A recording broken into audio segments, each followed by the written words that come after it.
नहीं सकता मैप होने से बी के एलिमेंट से। और दूसरी चीज़ क्या समझिए कि ए का कोई भी एक एलिमेंट बी के दो एलिमेंट पे नहीं जा रहा होगा, बी के दो एलिमेंट से नहीं मैप हो रहा होगा, ठीक है। और क्या देखा था कि बी में कोई एलिमेंट छूट जाए तो उससे कोई दिक्कत नहीं है। ये हमने अभी मैथमेटिकली देखा। अब एक लॉजिकली एक ऐसे एग्जाम्पल से देखते हैं जो समझ में आ ही जाएगा हर हाल में, ठीक है। कैसे? हमने एक सेट ले लिया, set of children. A set of children है और बी सेट ऑफ फादर है। तो ए में जो चिल्ड्रन है उनके नाम क्या है? अमन, प्रिया एंड पूजा। बी में सेट ऑफ फादर है, फादर्स के नेम क्या है? रोहन, रोहन, सुमनी। हमने लेफ्ट कर दिया। क्लियर? अब पहली चीज मैंने कहा था कि एक एलिमेंट ए का बी के दो एलिमेंट पे सेट, मतलब ए का एक एलिमेंट बी के दो एलिमेंट पे रिलेशन नहीं दिखा सकता कि ए अमन से भी अमन रोहन से भी रिलेटेड हो और अमन मोहन से भी रिलेटेड हो, ऐसा नहीं हो सकता। देख लेते हैं। यहाँ पे क्या है? सेट ए में सेट ऑफ चिल्ड्रन है, यहाँ पे क्या है? सेट ऑफ फादर भी। तो क्या किसी एक बच्चे का दो फादर हो सकता है? ऐसा क्या पॉसिबल है कि अमन का फादर रोहन भी है एंड मोहन भी है? ये वाली चीज पॉसिबल है क्या? नहीं, बिल्कुल पॉसिबल नहीं है। एक बच्चे का तो एक ही पापा होगा ना। तो वो वाली चीज कि each element of A is related to unique element of B या associated to unique element of B। unique का मतलब कि किसी एक से ही रिलेटेड दिखा सकते हैं कि अमन का एक ही पापा हो सकता है, ठीक है। ये तो हो नहीं सकता कि दो होंगे। तो ये वाली चीज अब समझ में आ जाना चाहिए कि हाँ, ए का एलिमेंट बी के, ए का कोई एक एलिमेंट बी के किसी एक ही एलिमेंट से रिलेट हो सकता है, ठीक है। ये नहीं कि दो उसकी इमेज आ रही है। यहाँ पे समझ में आ गया। दूसरा क्या कहा था कि ए का कोई भी एलिमेंट छूटना नहीं चाहिए। मान लो हमने कर दिया कि अमन के पापा रोहन है, प्रिया के भी पापा रोहन है, अमन का पापा रोहन है, प्रिया का पापा मोहन है, और ये हमने छोड़ दिया। तो ये कहा था कि बी में कोई एलिमेंट छूट रहा है उससे कोई प्रॉब्लम नहीं है, हमें ए में नहीं छूटना चाहिए, ठीक है। तो जैसे यहाँ पे हमने सेट ऑफ फादर लिखा है, सोहन फादर है किसी के, ठीक है। तो कोई जरूरी नहीं है हमने जो यहाँ पे तीन नाम लिखे इन्हीं में से किसी का फादर हो, जरूरी नहीं है ना। अच्छा, इस तरह से नहीं देखेंगे, ये देखेंगे कि जैसे यहाँ पे ए है, पूजा है। अब पूजा मैं ऐसे ही छोड़ देती हूँ, किसी का भी फादर, इसका कोई पापा ही नहीं है। यहाँ पे इसका कोई ना कोई तो पापा होगा ना, जब मैंने उधर सेट ऑफ फादर लिखा है। ये वाली चीज हो सकती है कि फादर वाली चीज रह जाए कि हाँ इसका बच्चा यहाँ ना हो, लेकिन ऐसा क्या पॉसिबल है कि कोई बच्चा उसका कोई फादर ही ना हो? ये वाली चीज तो पॉसिबल है। तो दो टर्म मैंने सही से बताया था कि ए का हर एलिमेंट रिलेट करना चाहिए। तो हर एलिमेंट रिलेट करना चाहिए, तो सीधी सी बात है, अगर सेट ऑफ चिल्ड्रन है, ये कोई बच्चा है, तो उसका कोई ना कोई फादर होगा ही होगा, ऑफकोर्स होगा। तो इस चीज से ये क्लियर हुआ कि हाँ ए का कोई एलिमेंट नहीं छूट सकता मैप होने से। और ये था कि ए का एलिमेंट बी के यूनिक एलिमेंट से रिलेट होना चाहिए, बिल्कुल। जैसे यहाँ पे अमन है तो उसका एक ही पापा होगा, दो पापा नहीं, दो नहीं हो सकते, ठीक है। अच्छा, यहाँ पे तीसरा एग्जांपल जैसे होता है, तीसरा क्या है कि मान लो ये अमन को मैं ए बोल रही हूँ, प्रिया को पी और पूजा को पी ओ, ठीक है। रोहन को आर से, मोहन को एम से, सोहन को एस, ठीक है। ऐसा हो सकता है कि अमन और क्या नाम, प्रिया, इन दोनों के एक फादर हो और पूजा के फादर मोहन, ठीक है। ये चीज पॉसिबल है कि किसी दो बच्चे के एक ही फादर हो। ऑफ कोर्स सिबलिंग्स जो होते हैं उनके एक ही फादर होते हैं। तो इधर जो ए के एलिमेंट्स हैं, जो डोमेन के एलिमेंट्स हैं, उनकी दो एलिमेंट का एक इमेज आ सकता है। उनके एक एलिमेंट का दो इमेज नहीं आ सकता, उसके दो एलिमेंट का एक इमेज आ सकता है। तो मतलब अगर सिबलिंग्स होंगे ए और पी, मतलब अमन एंड प्रिया, तो उनके एक फादर होंगे। ऑफ कोर्स ये वैलिड है, ये से एग्जांपल रियल टाइम एग्जांपल्स हैं, इस पे आराम से हैं। सिबलिंग्स के एक ही फादर होते हैं।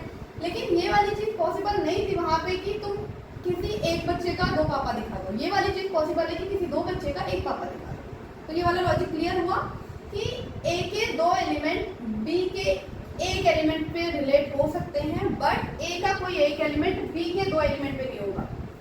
ए का दो एलिमेंट बी के एक एलिमेंट पे रिलेट हो सकता है, ए का एक एलिमेंट बी के दो एलिमेंट पे रिलेट नहीं हो सकता है। सीधा सा ये रियल टाइम एग्जांपल है कि सेट ऑफ चिल्ड्रन और सेट ऑफ फादर। ये वैसा कुछ है नहीं, बस समझाने के लिए था कि हाँ एग्जाम्पल जो डेफिनेशन है फंक्शन की वो सही से समझ में आ जाए कि कैसे each element of A is associated to unique element of B, और कैसे ए का एक एलिमेंट बी के एक ही एलिमेंट पे जाएगा, मतलब ऐसा नहीं कि दो एलिमेंट पे रिलेट हो रहा है। और ये वाली चीज कि हाँ ए का दो एलिमेंट बी के एक पर जा सकता है बट ए का एलिमेंट बी के दो पे नहीं जा सकता। Got it? तो ये प्रॉपर डेफिनेशन है। अब हम आगे इसके टाइप्स एंड एग्जाम्पल्स देखेंगे। तो फंक्शन की डेफिनेशन बहुत जरूरी है। एक तो ये तरीका हो गया चेक करने का वेन डायग्राम के थ्रू, दूसरा तरीका होता है वर्टिकल लाइन टेस्ट, वो हम नेक्स्ट देखेंगे। Okay, thank you. ओके, तो एक तरीका तो हो गया वेन डायग्राम के थ्रू समझने का कि कैसे चेक करेंगे कि कोई फंक्शन है, कोई रिलेशन फंक्शन है या नहीं है। ठीक है, दूसरा तरीका होता है वर्टिकल लाइन टेस्ट। ये तब हम चेक कर पाएंगे जब हम जिस फंक्शन को चेक करने जा रहे हैं फंक्शन है कि नहीं है। फंक्शन नहीं, सबसे पहले तो फंक्शन बोल दिया तो फंक्शन नहीं होगा। मतलब अगर हम चेक करने जा रहे हैं किसी रिलेशन को कि फंक्शन है कि नहीं है, तो उस रिलेशन का पहले ग्राफ बना लो जैसा भी गिवन है। ग्राफ बना के उसमें वर्टिकल लाइन टेस्ट करो। अगर वर्टिकल लाइन टेस्ट करने पे मतलब वर्टिकल लाइन पे डालो जो भी ग्राफ बनाओ, और अगर वो ग्राफ एक ही बार काट रहा है, वर्टिकल लाइन को एक ही बार कट हो रहा है, तब तो वो फंक्शन है, अदरवाइज वो फंक्शन नहीं है। तो जो मेन हम जानते हैं उन पे चेक कर लेते हैं। जैसे y इक्वल्स टू एक्स, अब ये फंक्शन है कि नहीं है चेक करेंगे। तो y इक्वल्स टू एक्स का ग्राफ बहुत इजी होता है और जिनसे पास होती भी लाइन। ठीक है, अब ये एक्स एक्सिस होता है, ये y, ये इतना नहीं है इस होता है। ठीक है, तो क्या करेंगे वर्टिकल लाइन टेस्ट। हम वर्टिकल लाइन डालेंगे इस ग्राफ पे और चेक करेंगे कि क्या ये एक बार इस ग्राफ को कट कर रहा है या एक से ज्यादा बार कट कर रहा है। तो कहीं भी डालो, एक ही बार तो कट हो रहा है, ये इस ग्राफ को एक ही बार तो कट कर रहा है, एक से ज्यादा बार तो कर ही नहीं रहा, जितनी बार भी डाल रहे हो। तो ये वाला y equals to x function है। ठीक है, अब हम दूसरा चेक करते हैं y equals to x square के लिए। मैं ये अभी के लिए मान के चल रही हूँ कि आपको ये इजी वाले ग्राफ आते हैं। ठीक है, y equals to x, y equals to x square and y equals to x cube, ये सर्कल का ग्राफ। ठीक है, नहीं आता तो अभी के लिए समझ लो, क्योंकि मैं वर्टिकल लाइन टेस्ट समझा रही हूँ तो वो समझना जरूरी है कि फंक्शन चेक कैसे करेंगे, ग्राफ कैसे बनेंगे, ये सेपरेट चीज़ है, वो हम सेपरेट वीडियो में देखेंगे। अभी के लिए ये 3-4 एग्जाम्पल जो करा रही हूँ वो ध्यान से देख लो। y equals to x square, इसका ग्राफ कैसे बनाते हैं ये। क्लियर? अब इसमें कट करके देखते हैं, वर्टिकल लाइन टेस्ट लगा के देखते हैं। जब भी हम कट कर रहे हैं एक ही बार कट हो रहा है, एक से ज्यादा बार तो हो नहीं रहा है ना, तो ये भी फंक्शन है। थर्ड क्या चेक करेंगे, थर्ड चेक करेंगे y equals to x cube के लिए। ठीक, y equals to x cube का ग्राफ कुछ ऐसा होता है और जिससे पास होता हुआ है, लेकिन ये लाइन नहीं है, ऐसा कुछ कर्व रहता है। इस पर चेक करेंगे, ये भी एक बार कट करने वाला है, कहीं से भी करके देख लो, एक ही बार हो रहा है ना, एक ही बार कट कर रहा है ना, वर्टिकल लाइन टेस्ट कर रहे हो, तो ये भी फंक्शन है। ओके, तो किस टाइप वाले फंक्शन नहीं होंगे, एक एग्जांपल वो देख लेते हैं। जैसे सर्कल का एग्जांपल, ठीक है, तो a रेडियस पे 0 0 से पास होता हुआ ओरिजिन 0 0 से एक सर्कल पे।